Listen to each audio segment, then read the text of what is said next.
Anoche nos quedamos mientras mirábamos el partido de Argentina, unos minutos más tarde, pero creo que al final del partido, lo que empezó a circular por las redes sociales, sobre todo Twitter, que es la que primero muchas veces informa, el auto chocado del jugador Vidal de Chile, la Ferrari, que antes había exhibido también públicamente a través de las redes sociales, y nos sorprendíamos de algunas actitudes, imágenes y respuestas que daba el jugador, quien salió ileso, más allá de que fue llevado al hospital, frente a los policías, ¿no? Decía, hacía algunos comentarios y tenemos una comunicación en línea. Pero primero lo escuchamos, con el doctor De Rosa, quien nos está esperando del otro lado. Escuchamos lo que decía Vidal.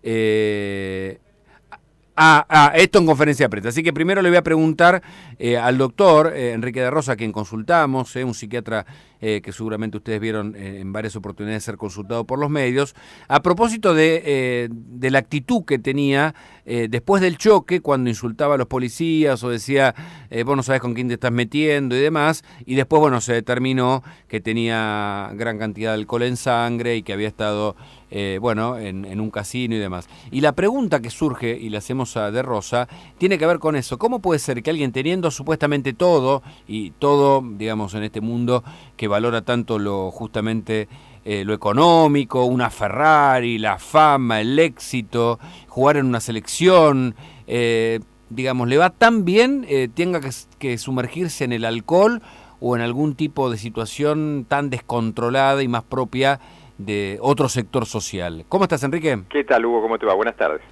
Esa es la pregunta, ¿no? ¿Cómo se explica que la fama y el éxito no alcancen para que alguna persona se vuelva o alcohólica o desmedida en sus acciones?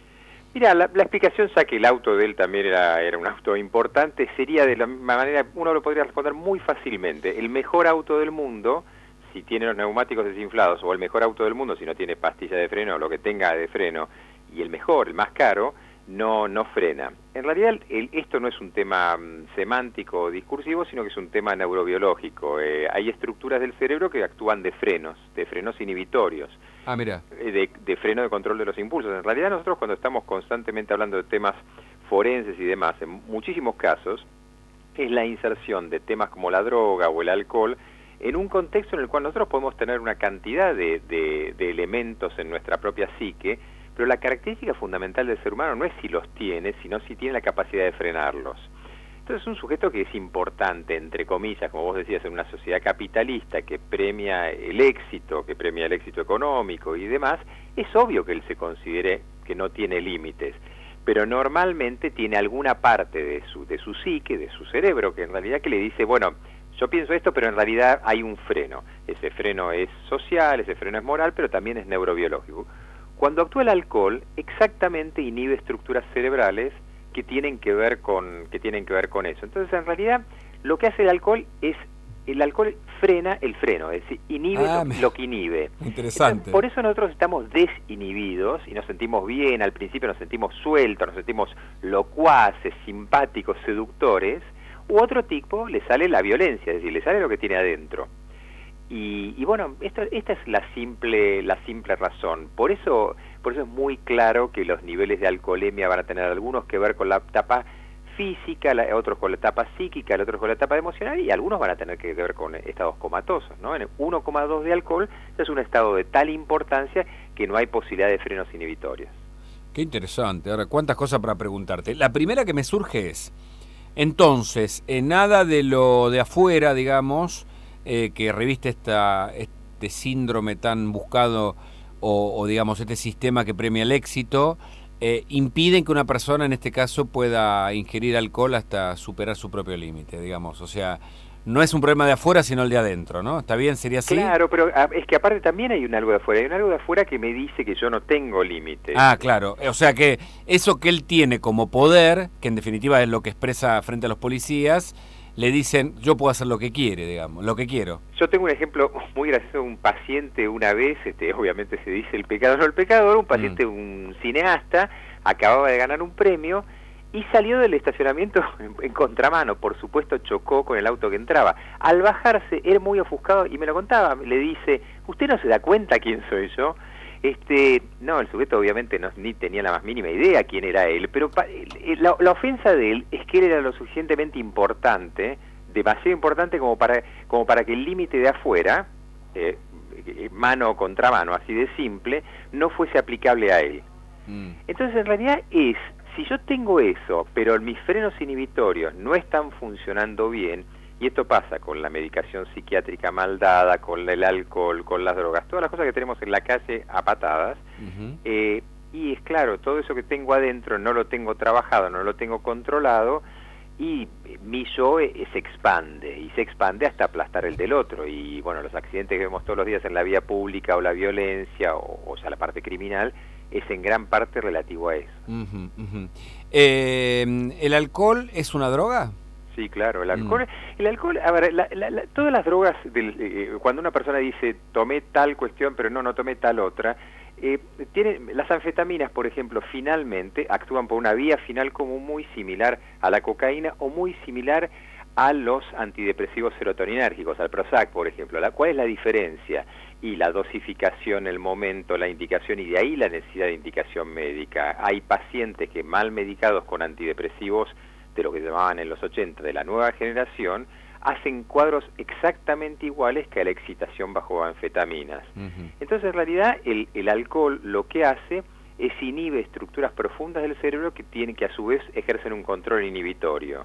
Y esto era tan antiguo que ya Shakespeare decía en la sexualidad, que decían que producen el estímulo pero inhiben la capacidad, referente a esa segunda opción, que claro, todas estas drogas luego inhibían la sexualidad o la capacidad sexual, pero son desinhibitorias. Sí, a mí me remite a la Biblia. Recuerdo un pasaje de la Biblia donde se habla de no caer en el alcohol porque, digamos, es algo así como el perro que vuelve a su vómito, y al otro día no te vas a acordar bien de lo que hiciste, ¿no? Hay una frase, no me acuerdo si está en Proverbios, en cuál de los libros de la Biblia, que habla del alcohol, con lo cual es un problema que la humanidad trae desde hace tiempo. Y digo, hay como un sistema de compensación, ¿no?, por el cual uno vuelve a tomar y toma cada vez más.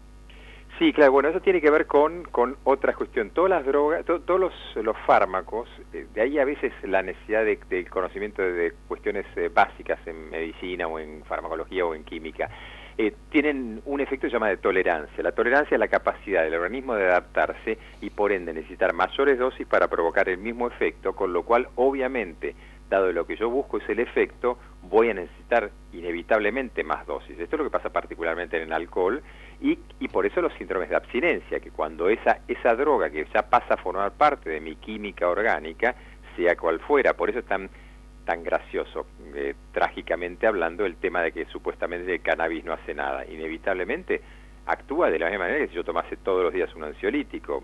Voy a tener un efecto tolerancia, y tolerancia implica que cada vez voy a necesitar más. Y después lo último, ¿no? Pero qué interesante, realmente es para hablar y largo, porque uno ve que mucha gente utiliza, es como una droga social el alcohol, ¿no? Evidentemente es un paliativo para algunas otras cuestiones o padecimientos de la humanidad actual. Pero, por Dios, ¿quién de nosotros no encuentra cierto grado de sosiego, regocijo, goce ligado al alcohol si es el festejo cultural? El tema justamente con todas las drogas es saber el peligro que tienen. A ver, obviamente la instalación de hoy de me clavé y relativo a un ansiolítico es una lamentable instalación de un algo que tiene un efecto muy preciso, muy concreto, pero que debe ser utilizado casi como un bisturí. Cuando el alcohol o un psicofármaco, un ansiolítico, un antidepresivo o un hipnótico es usado a mansalva, y ya es peligroso, es tan peligroso como una droga de uso ilegal, ¿no? Con lo cual, digamos, también hay que decir que es posible disfrutar del alcohol sin que esto sea un riesgo para generar un vicio también. En ciertas personas sí, y ahí viene otro factor. Justamente, yo hablaba al principio de la parte puramente farmacológica. Sí. Incide en esto la parte social y la parte psicológica. En ciertas personas va a ser absolutamente imposible. De ahí la necesidad justamente de la abstinencia completa en sujetos que han padecido de alcoholismo. ¿Por qué? Porque el ingreso, no existe la posibilidad de tomar una dosis pequeña sin que ésta lleve a la dosis mayor. Hoy el ejemplo son las personas que abusan de ansiolíticos. Se dicen, no, me tomo una patita, pero bueno, después ante la menor cuestión se toman una otra u otra, o finalmente pues vienen con largos listados de otros fármacos. Y dos últimas entonces. Esas personas que tienen o deberían tener prohibido el alcohol, digamos, ¿qué tienen? ¿Vienen mal de fábrica? ¿Tienen en algún momento algún problema de adicciones? ¿Es posible determinar aquellas personalidades o sujetos cuyos riesgos con el alcohol es más grave, digamos, o imposible? Sí, hay un perfil por de pronto bioquímico. Hay personas que se llaman, que ciclan es que metabolizan las drogas más rápido o más lento. De ahí hay personas, por ejemplo, que tienen una alcoholización patológica. Una persona que toma a bajas dosis hace efectos de embriaguez. Otra persona que hace a altas dosis no hace nada, pero su organismo sí lo padece. Entonces hay una diferencia biológica, tiene que ver con cómo metabolizamos, cómo ingresa y cómo recepciona nuestro organismo esto. Y después, por supuesto, hay diferencias psicológicas, es decir, el significado en lo que se llama el circuito de recompensa en el cerebro, que tiene una inminente implicancia psicológica respecto a qué lugar ocupa dentro de mi circuito de placer-displacer. Si en una sociedad totalmente frustrada, una vida totalmente frustrada, de golpe el único sosiego es ese fármaco o ese alcohol, obviamente ahí estamos en mayor peligro. Por eso las terapias tienen que ver con diversificar las opciones de placer, no más que simplemente centrarlas en... Pasa lo mismo en la bulimia o los trastornos alimentarios. La persona que solamente encuentra placer en esa ingesta calórica, y lo que uno intenta es que diversifique la opción placentera. Es como el gordo que no puede parar de comer, de alguna manera. Claro. Y la última, este efecto que vos decías que en algunos casos es de alegría y en otros casos porque tiene violencia interior, actúa de esa manera sacándola. ¿Es previo? ¿Se produce con grandes dosis de alcohol? ¿Depende de cada uno? No, creo que es totalmente variable. De ahí la cantidad de chistes respecto a las fases del alcohol. O sea, hay un sujeto que se da por llorar, otro que se da por reír, otro que se da por insultar, y a dosis absolutamente variables. Por eso digo, no hay... De ahí que no está mal esta idea de que frente a una cosa tan complicada como la conducción, la opción sea cero, porque no se sabe. 0,5 para vos en una de esas no es nada, para mí en una de esas es muchísimo.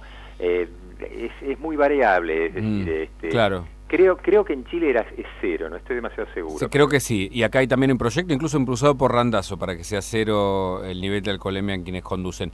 ¿Me das un minuto? Escuchamos a Vidal, favor, porque primero el tipo tuvo prepotente, pero después dijo esto en conferencia de prensa. Hola a todos. Quiero contar lo que sucedió. Quiero contar que ayer fui al casino. Sí, tomé 2 tragos, después tuve un accidente que ¿cómo se llama? Que todos saben, puse en riesgo la vida de mi mujer, en riesgo la vida de muchas personas. Creo que estoy muy arrepentido de eso, y primero que nada quiero darle las gracias a la gente que me apoyó toda esta hora que estuve con la policía, después todo lo que pasó hoy día. Quiero también disculparme con mis compañeros, con el cuerpo técnico, con los dirigentes, con la gente, con todo un país. Creo que me cuesta mucho hablar, pero estoy muy avergonzado de lo que pasó. Lo único que me queda es pedir disculpas, sentir el apoyo de la gente y demostrar en la cancha que esta oportunidad que se me está dando es por algo. Así que nada, pedir disculpas a mi mujer, a mis compañeros, como lo dije, al cuerpo técnico, a los dirigentes. Creo que les fallé a todos y voy a tratar de dar lo máximo para poder ser campeones. Solo eso. Así que perdona a la gente también que se involucró en este accidente que fue culpa mía. Así que nada, disculpa a todos. ¿Qué se dice, Enrique? Realmente suena sincero, arrepentido, compungido y hasta conmovedor, ¿no? Mira, yo tomemos simplemente, para no entrar en la cuestión conspiranoica, que está hablando en serio, ¿no? Bueno, el alcohol produce unas tremendas, y la droga en general, unas tremendas fluctuaciones anímicas, y ese es el gran inconveniente. La parte de la subida, todos nos enganchamos, todos nos prendemos, está fantástico. El gran tema que uno habla en las drogas y el alcohol es lo que antiguamente, en la época que en mi adolescencia empezábamos a ver la jerga de la droga, era la pálida, es decir, la pálida que era la caída, Y la pálida era porque en realidad se producía una vasoconstricción. Esa vasoconstricción es quitar oxígeno a toda parte del cuerpo, la irrigación a todas partes del cuerpo y entre ellas al cerebro. Entonces hay un efecto depresivo y es el fenómeno justamente que pasa con el alcoholismo, esa caída, y por eso el sujeto también necesita, esto que te decía, no es un tema farmacológico únicamente, el tipo necesita volver a entrar en esa cuestión de tomar de nuevo para volver a subirse. Y de ahí porque eso también que el alcohol es la puerta de entrada, al igual que la marihuana, de otro tipo de adicciones. Porque cuando no me funciona esa, quizás voy a optar por otra que tiene un efecto estimulante. Por eso hoy lo que se ven no son monoadicciones, sino son poliadicciones. Pero justamente esta caída es sintomática. Afortunadamente él tiene una profesión, es absolutamente exitoso en la suya y demás, y tiene con qué sostenerse. El problema, traslademos esto a una persona que no tiene con qué sostenerse y va a buscar en la soledad de otro fármaco cómo salir de eso. Claro, es tremendo, ¿no? Yo me preguntaba, gracias por tanto tiempo, Enrique, le recuerdo a la gente, está hablando con Enrique de Rosa, psiquiatra, terapeuta, bueno, perito en la justicia, un experto en estos temas. Qué llamativo, ¿no? Tal vez el tipo que aparentemente tiene todo, no tenga nada o tenga en verdad algún problema, porque escucharlo llorar de esta manera me parece que desnuda algo que está pasando ahí, sin ser un especialista, ¿no? Pero se olfatea algo así, ¿está con algún problema? Digo, a ver, no te pido un diagnóstico porque sería una locura hacerlo a distancia, pero cuando uno escucha a alguien hablar de esa manera, ¿olfatea algún problema? No, no necesariamente, yo creo que es simplemente la caída posterior a la euforia, eso es lo que yo decía. Okay. Es que simplemente puede ser eso, y que en realidad en sí mismo eso es un inconveniente, es decir, no es que haya una patología previa que desencadenó eso, sino el mismo efecto de la droga. Por eso vuelvo sobre esto, por eso es tan peligroso el abuso y el uso y abuso de fármacos indiscriminadamente. La persona, esto mismo pasa a veces con ansiolíticos. Una persona tiene un primer efecto muy agradable, muy sano, pero después, al cabo de ciertas horas, logra una ansiedad de rebote. ¿Qué es esto? Bueno, el efecto rebote en el alcohol sería esto, la caída. El efecto rebote en un ansiolítico sería la excitación. El efecto rebote es siempre lo opuesto de lo que ha tenido antes. Y esta es la característica de la ingesta de fármacos.